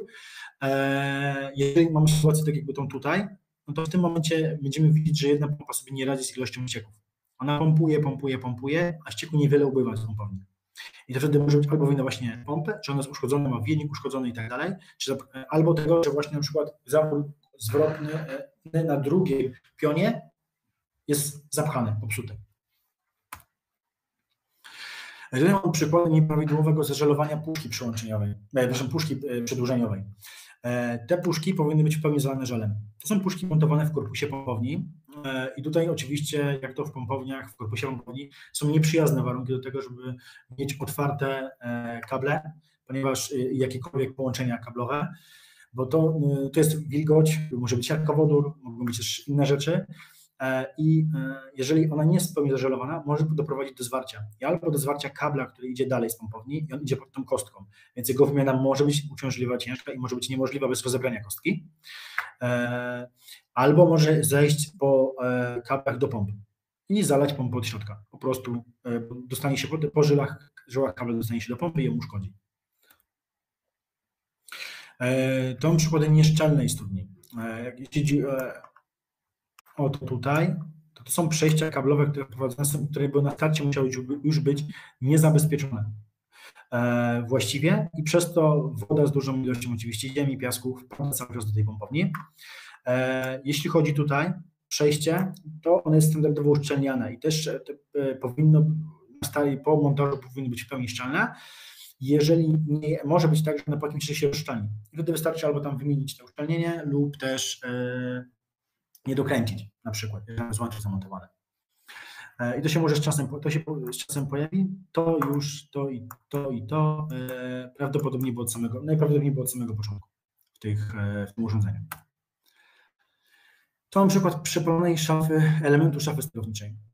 Pokazuję go, ponieważ ten element tutaj był luźny i on spowodował zwarcie. I które było bardzo ciężkie do zdiagnozowania. Wynikało to z tego, że jak patrzało się z tej strony, od czoła na te urządzenia, to wszystkie były OK. Żadne nie wykazywało problemów. Dopiero po przejrzeniu praktycznie całej szafy udało się natrafić na ten element tutaj. On się przypalił z boku. Jednocześnie oberwało się tutaj zmierzchówce i doprowadziło i powodowało zwarcie w szafie. Po wymianie tych dwóch elementów szafa wróciła do pełnej sprawności i było spowodowane tylko z tego powodu, że kable miało luz. Z tego powodu doszło do zwarcia, do przepalenia. Tu chciałem powiedzieć też taką mocno wysuszoną pompownię, którą spotkaliśmy. Tu jest pomost, tutaj mamy pomost, który tak naprawdę chyba jest wysypiskiem śmieci, patrząc na to, co na nim jest, ile tego tu jest. Widzimy, że drabina, wyposażenie, piony tłoczne są w stanie już bardzo mocnej erozji, tak samo mocowania prowadnic. Już mówiąc, że to jest zawór, który pewnie już nie działa. Nie da się go w tej pozycji, w której jest obecnie, już pewnie jest w stanie tylko pracować. Nie jesteśmy w stanie tej pozycji zmienić, tego zaworu. Czy go zakręcić, czy odkręcić. Ona wymaga oczywiście pełni już takiej modernizacji. Już potrzebna modernizacja, a nie zwykła naprawa, czy zwykły serwis takiego urządzenia. Mamy też przykłady zaniedbanych szaf, czyli żyjemy w XXI wieku, mamy coraz więcej procesów zautomatyzowanych, coraz więcej robimy rzeczy zdalnie, nauka, praca i tak dalej, więc też szafa sterownicza, która jest montowana przy urządzeniach Wotkan, powinna użytkownikowi ułatwić życie i pracę z tym urządzeniem, obsługę tego urządzenia. Jeżeli mamy szafę, w której są duże ilości braków, no to ona pewnie była gdzieś dawcą albo jakiś sprzęt, było coś mostkowane, żeby tylko działało, to ona nieprawidłowo działa i może doprowadzić do uszkodzenia pompy, uszkodzenia pompowni, przestania działania. Tu mamy przykład szafy, gdzie ktoś próbował sobie poradzić, robiąc różnego rodzaju obejścia. Podejrzewam, nie wiem, czy to było robione na raz, na kilka razy takie obejścia, podejrzewam, że osoba, która to robiła, jakby podeszła do tej szafy drugi raz, nie byłaby w stanie powiedzieć, co z czym jest połączone i dlaczego. Musiałaby to całe na nowo przeanalizować. Już nie mówiąc czyli diagnoza awarii się znacznie wydłuża takiej szafy i obsługa tego urządzenia też, bo to w każdej chwili się ktoś może przepalić, więc dużo większe prawdopodobieństwo tego, że coś przestanie tu działać, wzrasta przy takich rzeczach. Dla mnie zaniedbaną szafą jest to też szafa, która, tak jak powiedziałem na wstępie, umożliwia użytkownikowi prostą obsługę. Tu mamy szafę, która pokazuje, mamy włączone w trybie automatycznym, w trybie ręcznym, pompa 1, pompa 2, włącz, wyłącz.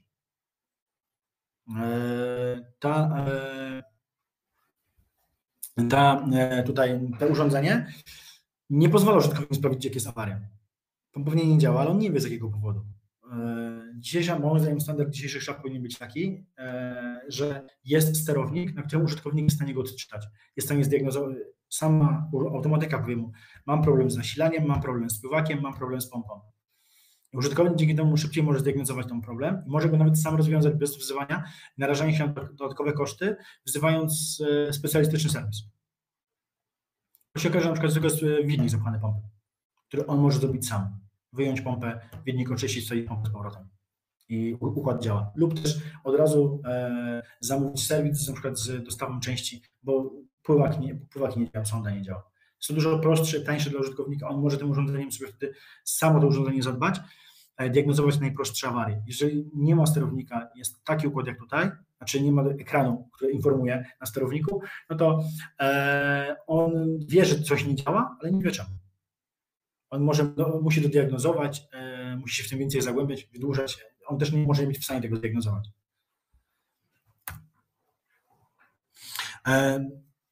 Tutaj już przejdę do separatorów. Tu mamy przykłady nieczyszczonych separatorów. I tutaj mamy separator, który ma ogromną ilość. Podejrzewam, że albo był bardzo długo nieczyszczony ten separator, że aż tyle ropopochodnych zebrał, albo tutaj, innym kolorem tutaj, albo po prostu ktoś zlał jakieś paliwo. Zdarza się, że kierowcy tankując nie to paliwo, co trzeba, potem podjeżdżają pod najbliższą studzienkę i zlewają sobie bak paliwa, żeby sobie silnika nie uszkodzić, to wkłada do separatora i może też do czegoś takiego doprowadzić. To na przykład separatora koalescencyjnego, który jest po prostu zabrudzony elementami stałymi, śmieciami z góry. To też się nie powinno zdarzyć, nie powinny występować w tym urządzeniu. One też wpływają negatywnie na na pakiet lamelowy, co pokażę też na kolejnych zdjęciach. Tu mamy przykład separatora, który był w pełni zabetonowany. Coś tu tutaj wpadło. Nie wiem, czy to był beton, cement, czy jakaś mieszanka tych substancji. Spowodowało, że cały układ był zabetonowany. Wyposażenie tego separatora, z tego co pamiętam, nadawało się całkowicie do wymiany, bo nie dało się już tego usunąć w pełni. Tu mamy przykład, gdzie separatora koalescencyjnego, gdzie śmieci gromadzą się na pływaku i mogą doprowadzić do niego, że on się utopi. A jak pływak się utopi, zablokuje nam wylot z separatora. To mamy przykłady zaniedbanych wkładów koalescencyjnych. Tutaj jest wkład z tego separatora pełnego ropy, nazwijmy to tak, albo ropopochodnych. Widzimy, w jakim jest stanie. Tu mamy przykład mocno wyeksploatowanych już wkładów. To jest wkład nowy, stary, należy wymienić.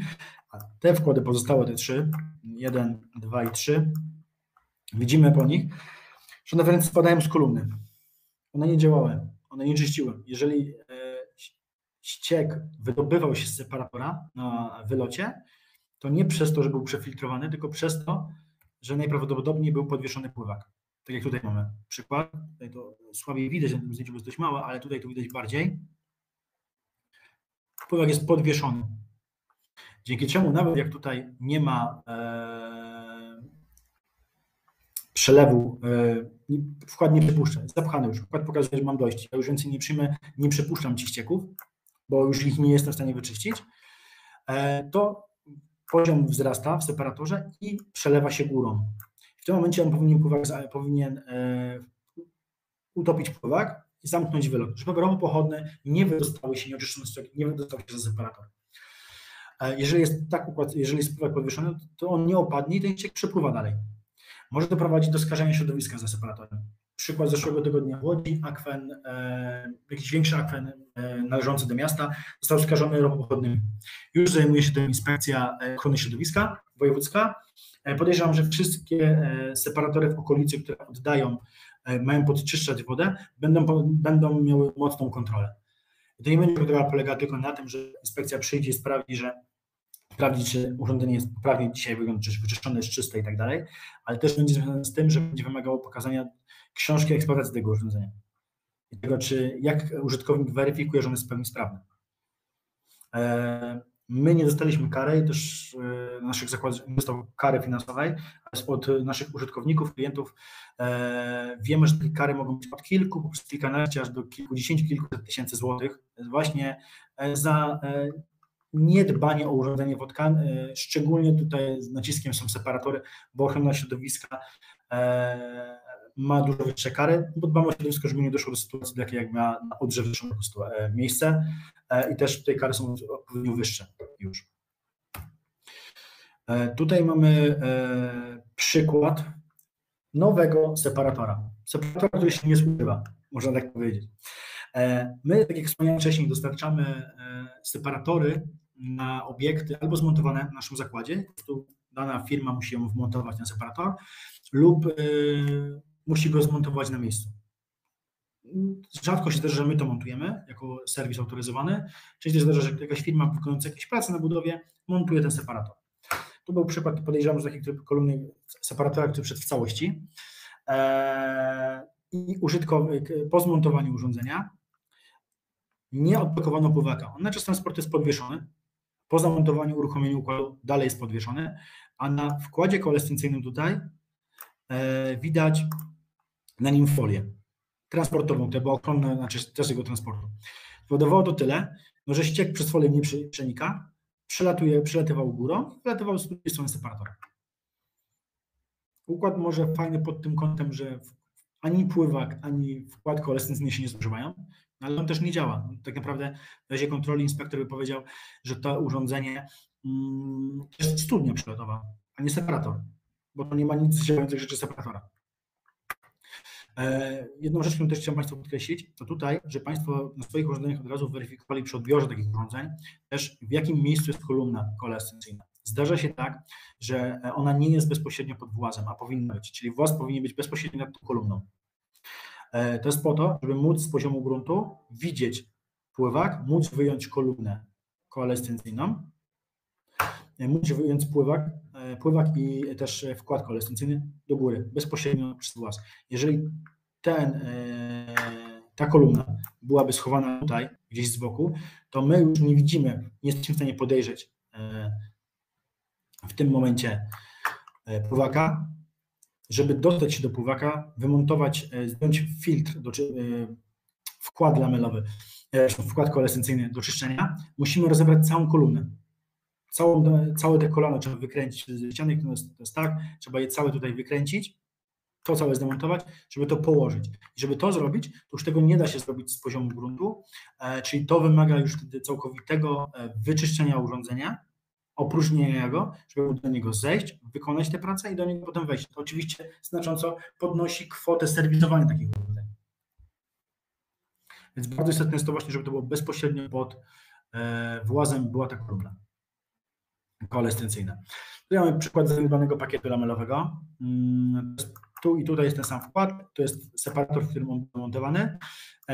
Wkład był jeden, pakiet lamelowy był jeden z trzech. Tu widzimy resztki dwóch pozostałych. Oczywiście separator nie działał. Mocno wysłużony wkład, jeden, który jest, powinno być trzy i dopiero trzy niewysłużone pakiety lamelowe powodowały, że ten ściek był oczyszczony. Tu mam też pakiet lamelowy, który jest już w lepszym stanie, ale widzimy, że jest połamany przez szmatę, czyli elementy stałe, które wpadają i butelkę plastikową, które go łamią, niszczą. Dlatego to urządzenie się powinno odpowiednio czyścić i zabezpieczać przed właśnie odpadami stałymi, no bo one mogą te wkłady po prostu połamać. I tak jakby kończąc już te przykłady, chciałem też pokazać uszkodzone przegrody wewnętrzne w separatorze lamelowym. Jak widzimy tutaj, ta ściana jest wygięta, tu widzimy też, że ta ściana jest wygięta i tu też widzimy, że ta ściana jest wygięta. Wygięcie tej ściany może być spowodowane tym, że ten układ jest nieczyszczony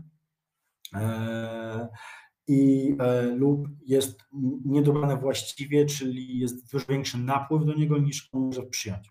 To może być spowodowane tym, że jest właśnie nieczyszczony lub tym, że po prostu jest źle dobrany. I teraz tu mamy wkłady lamelowe. W tym miejscu jest jeden, w tym miejscu jest drugi. I one są krzywe, bo ten wkład lamelowy powinien iść tak, a on idzie tak. Tutaj tu widać, już są te linie, to też było bardziej widać. Takie działanie ściany na wkłady, po pierwsze spowoduje, że one mogą ulec zmianie, się połamać i przestaną pełnić swoją rolę, lub jednocześnie mogą uniemożliwić ich wyjęcie. Bo jak ja bym teraz ten wkład wyjął, i ja go już tu nie wsadzę z powrotem, bo on tu nie wejdzie w to miejsce. Tego miejsca to już jest za mało dla tego wkładu. Tak samo tutaj, tu nawet nie ma wkładów lamelowych, jak widać. Tutaj i tutaj. I teraz, jak mamy taki wkład na taką ścianę do wymiany, to tak jakby wymiana tej ściany sama w sobie nie jest skomplikowaną czynnością. Sama droga ściana nie jest jakoś, nazwijmy to, kosmicznie droga. Po prostu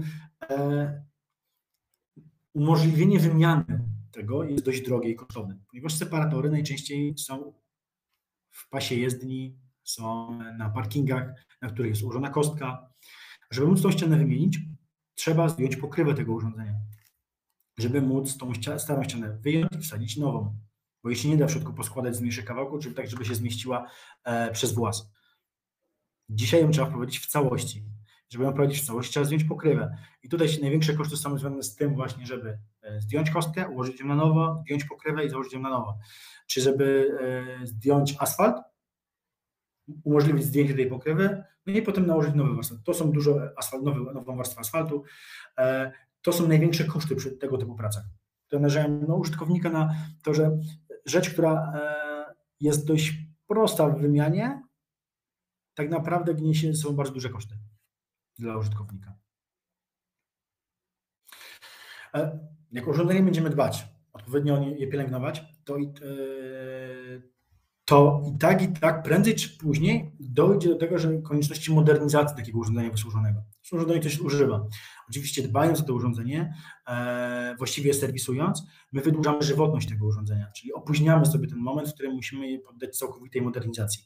Jednocześnie możemy sobie lepiej zaplanować prace naprawcze, prace serwisowe na tym urządzeniu, w sposób bardziej świadomy analizować budżet na to urządzenie i zabezpieczać sobie to, żeby ono prawidłowo pracowało, to urządzenie. Tutaj ta modernizacja, to świeża modernizacja z tego miesiąca, którą wykonywaliśmy pompowni, ona prace na obiekcie nam zajęły 2,5 dnia, ale prace przygotowawcze, żeby nam to zajęło 2,5 dnia na obiekcie, to są 3 miesiące. Zamówienie części, wyposażenia, zmontowanie szafy, przygotowanie innych rzeczy, żeby móc wejść na ten obiekt i w 2,5 dnia go po prostu zmodernizować, wymienić wyposażenie. Tutaj mamy do czynienia z wymianą kompletnego wyposażenia na nowe,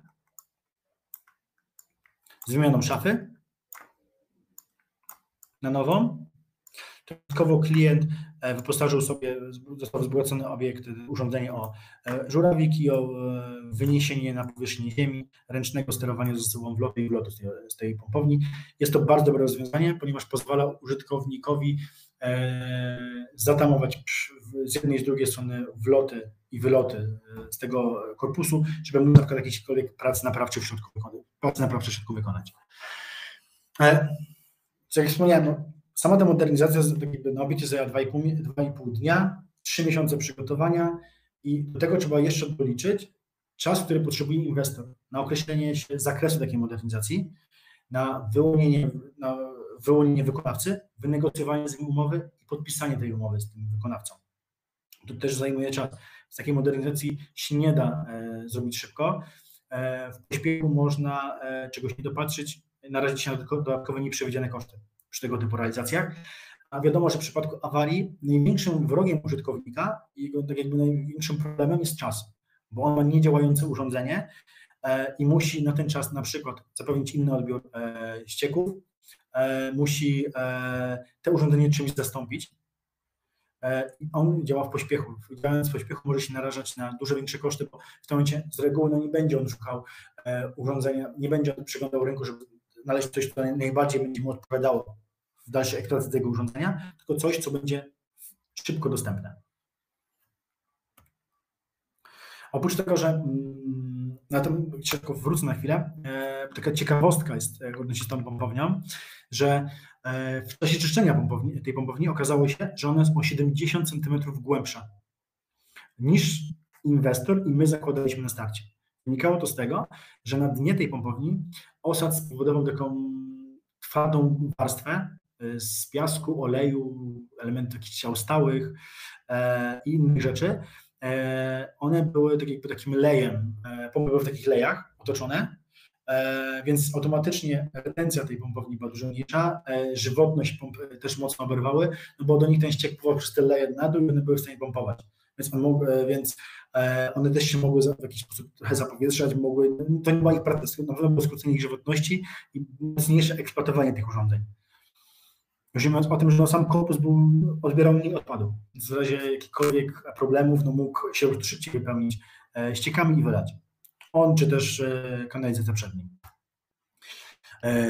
Zanim dojdziemy do takich modernizacji, będziemy zmuszeni do przeprowadzania takiej modernizacji, jak mówiłem przed chwilą, częściowo powinniśmy też dbać o naprawę tych najważniejszych elementów danego urządzenia.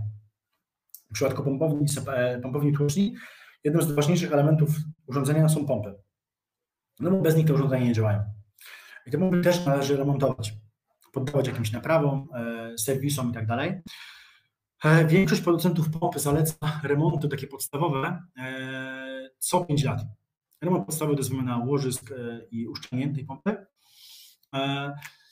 My dodatkowo też zajmujemy się naprawą tych pomp, zawsze wymieniamy w takich pompach kabel i regenerujemy gniazdo kablowe, żeby mieć pewność, że z tej strony też pompa jest w pełni zabezpieczona przed rozszczelnieniem. I dzięki temu też jesteśmy w stanie dać klientom aż 12 miesięcy gwarancji na takie pompy. Naprawę takich pomp, czyli połowę tego czasu, który daje, jest połowę gwarancji nowej pompy.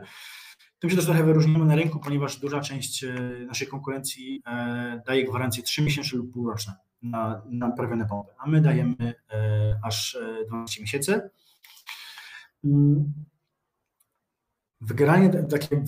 Zrobienie takiej naprawy pompy, takiego remontu podstawowego może uchronić użytkownika przed tym, że to urządzenie mu z dnia na dzień stanie, to pompa się z dnia na dzień zepsuje z jakiegoś powodu. Dodatkowo chroni go przed wykonaniem remontu rozszerzonego tego urządzenia.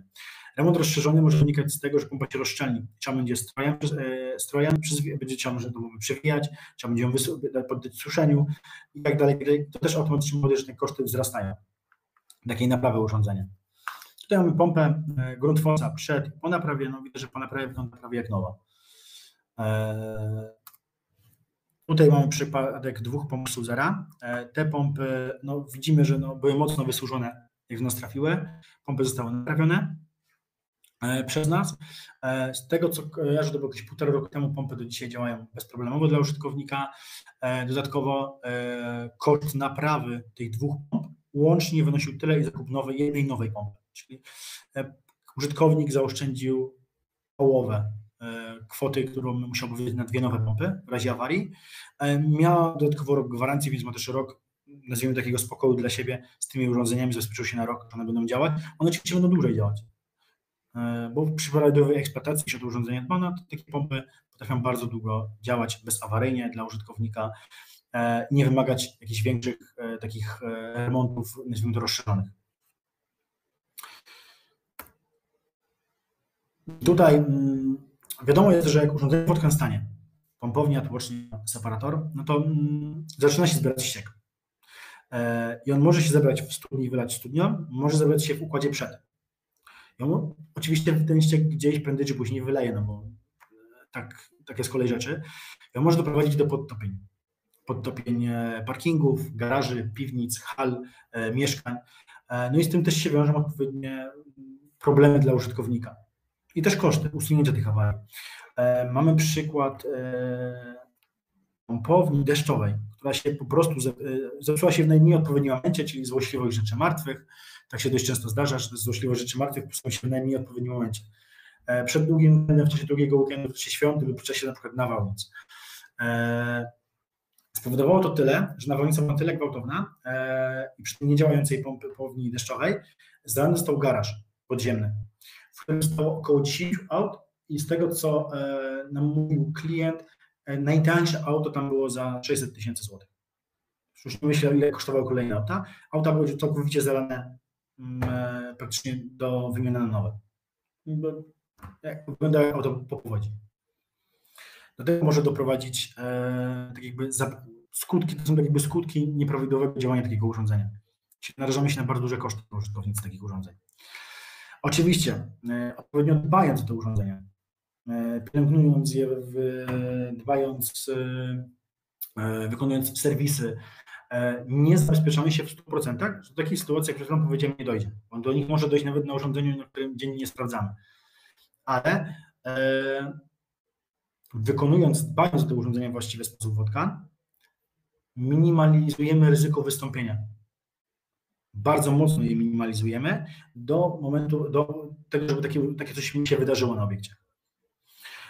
Więc też zabezpieczamy się po prostu przed tym. I tutaj chciałem też, żeby Państwo zwrócili uwagę, bo użytkownicy często myślą, że porównując sobie koszty takiej codziennej opieki nad tym urządzeniem, dbania o to urządzenie, do kosztów ewentualnych napraw. Tylko że biorąc naprawę, to mówię, jak ta pompa się stosuje, to kupimy sobie nową, koszt nowej pompy. Jak ja sobie to urządzenie będę serwisować przez taki czas, to mi się to zrównoważy, bo będę teoretycznie więcej wydam na dbanie o to urządzenie niż na przykład na wymianę pompy na nową. Tylko że tutaj należy wziąć pod uwagę nie tylko koszty naprawy, czyli zakup nowej pompy, czy też naprawę tej pompy, ale też koszty, które wynikają z awarii, czyli z tego, że urządzenie jest czasowo niedziałające, czyli na przykład trzeba odebrać odpad. Przez ten czas naprawy tego urządzenia to też niesie ze sobą koszty z roku na rok większe, no bo odbiór odpadu z roku na rok jest droższy. Dodatkowo to też są koszty związane ze skutkami tej awarii. Tak jak tam mieliśmy przykład tego garażu zalanego, no też to są koszty, które trzeba ponieść, czyli zalaliśmy 10 aut wartych, nie wiem, 5 milionów złotych, no to też jest ten koszt, który należy uwzględnić w tych swoich wyliczeniach. Dbając o te urządzenia, możemy też sobie świadomie planować te koszty, zaplanować sobie taką modernizację, zaplanować sobie taką naprawę w budżecie, zabezpieczyć sobie na to środki. Wiadomo jest, że kwota, którą odkładamy sukcesywnie niewielka, bo nawet w budżecie domowym, niż jak naraz mamy wydać kilkanaście, kilkadziesiąt, kilkaset tysięcy złotych na naprawę czy usunięcie skutków takiej awarii urządzenia. Więc dbanie finalnie użytkownikowi się bardzo mocno opłaca i moim zdaniem jest dużą korzyścią dla użytkownika. Jest zabezpieczony przed tym, żeby nie wydawać niespodziewanie dużych kwot, drogich, niespodziewanych napraw, unikać tego, no i też, żeby mieć po prostu spokojniejszą głowę, że urządzenie się z dnia na dzień nie zepsuje. Dziękuję za uwagę. Ja tyle. Zapraszam do współpracy.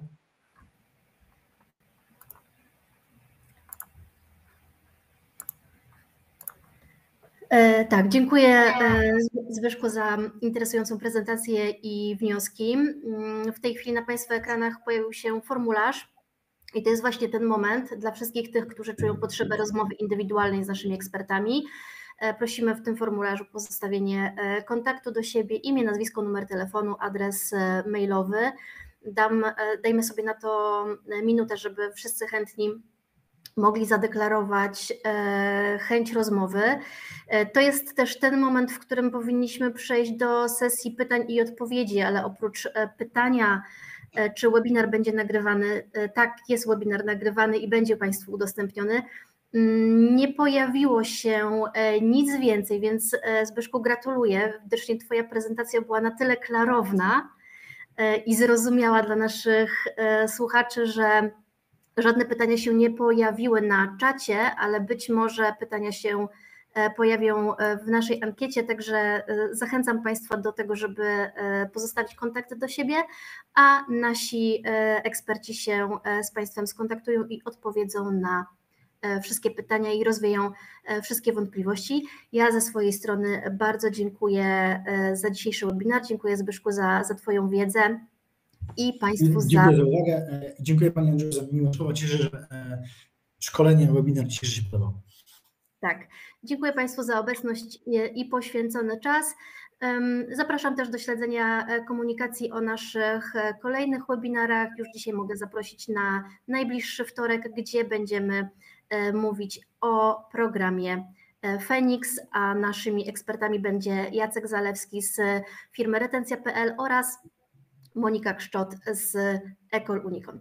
Bardzo dziękuję za uwagę i do zobaczenia, do usłyszenia. Jeszcze raz dziękuję. Do widzenia.